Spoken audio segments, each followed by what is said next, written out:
For years, the AI hardware race seemed simple.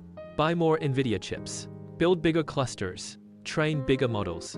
That logic is now changing. Because the next AI war may not be won only by the firms that buy the most hardware.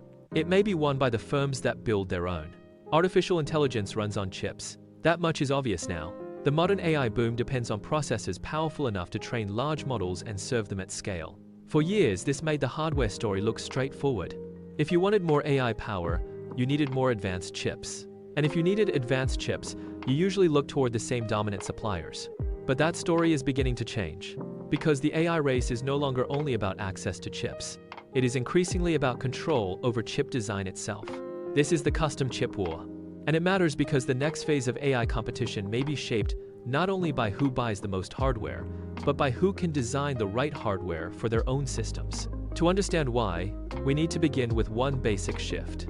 Artificial intelligence is growing more expensive. Training is expensive. Inference is expensive. Data centers are expensive. Power is expensive. And buying large volumes of third-party hardware at scale can become strategically limiting. That creates pressure. Pressure to reduce cost. Pressure to optimize performance. Pressure to secure supply. Pressure to avoid overdependence on one hardware path. This is where custom chips become powerful.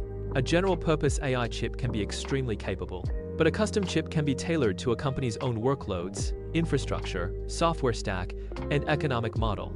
That changes the equation. Because once AI becomes central to a company's business, hardware is no longer just procurement. It becomes strategy. This is what we are seeing now. Reuters recently reported that Broadcom signed a long-term agreement to develop Google's custom AI chips through 2031. That is not a short-term experiment. It is a strategic commitment. It suggests Google sees custom silicon not as a side project, but as a core part of its long-term AI infrastructure. Why does that matter?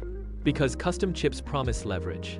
If a company can build hardware better suited to its own workloads, it can improve economics, performance, and strategic independence at the same time. That does not mean custom chips are always better in every setting. It means they become attractive once scale is large enough. This is especially true in AI.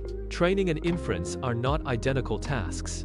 Different workloads benefit from different balances of memory, throughput, interconnect, and cost efficiency.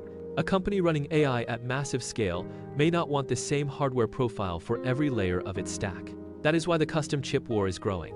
It is not only about replacing one supplier. It is about shaping compute around specific needs. Now look at another recent signal.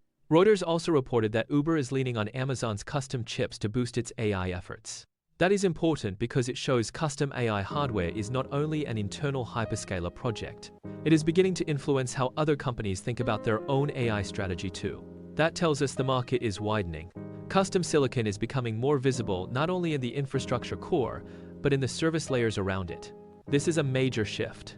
For a long time, the AI hardware race looked like a demand story.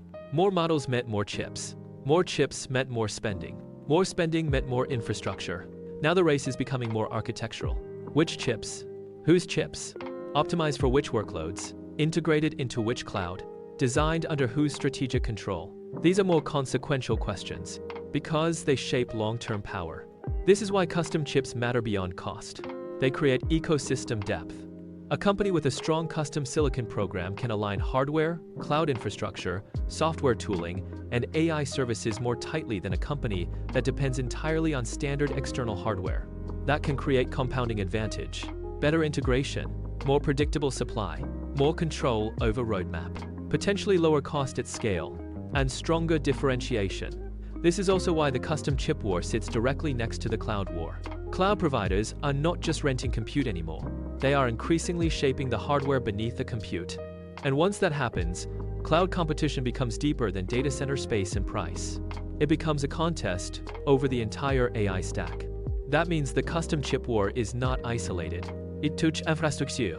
It touches profitability. It touches AI service pricing. It touches strategic dependency. And it changes what leadership means. A company may appear strong in AI because it has good models. But if another company builds a stronger silicon and cloud stack underneath its models, the balance can change over time. This is one reason NVIDIA's dominance sparked so much attention in the first place. When one company becomes central to the AI hardware layer, the rest of the market begins searching for alternatives, complements, and insurance policies. Custom chips are part of that response. Not the only response, but one of the most important. There is another reason this war matters. Hardware shapes economics, and economics shapes adoption. If custom chips can lower inference cost enough, they can make AI services easier to scale profitably. If they improve performance per watt, they can reduce energy pressure. If they fit more cleanly into a cloud provider's own stack, they can strengthen its margins and customer lock-in. That means the custom chip war is not just about who builds the coolest hardware. It is about who can change the business model of AI. This also explains why the race will likely remain uneven. Not every company can afford custom silicon. Not every company has the scale to justify it. Not every workload benefits enough to make the investment worthwhile. That means custom chip leadership will likely concentrate around the biggest infrastructure players and the companies closest to hyperscale AI deployment. But that concentration itself is meaningful, because once a few firms gain stronger control over both AI services and the chips beneath them, they gain a deeper form of power. Not just product power, system power. This is how hardware wars become platform wars. A chip is not only a component, it is a strategic decision about what kind of AI future a company is building. Closed or flexible, standardized or optimized, dependent or more self-directed. That is why the custom chip war matters so much right now. The industry is moving from pure demand shock to infrastructure design competition. The first phase of the AI boom was about acquiring enough hardware. The next phase may be about escaping commodity dependence and building differentiated compute systems. That is a more mature contest, and a more important one. Because once the market asks who can design the right silicon for the right workloads at the right scale, AI stops being only a software race and becomes a systems engineering race. That is what we are watching now. The future of artificial intelligence may not be shaped only by who builds the best models. It may also be shaped by who owns more of the hardware path beneath them. And that is the custom chip war.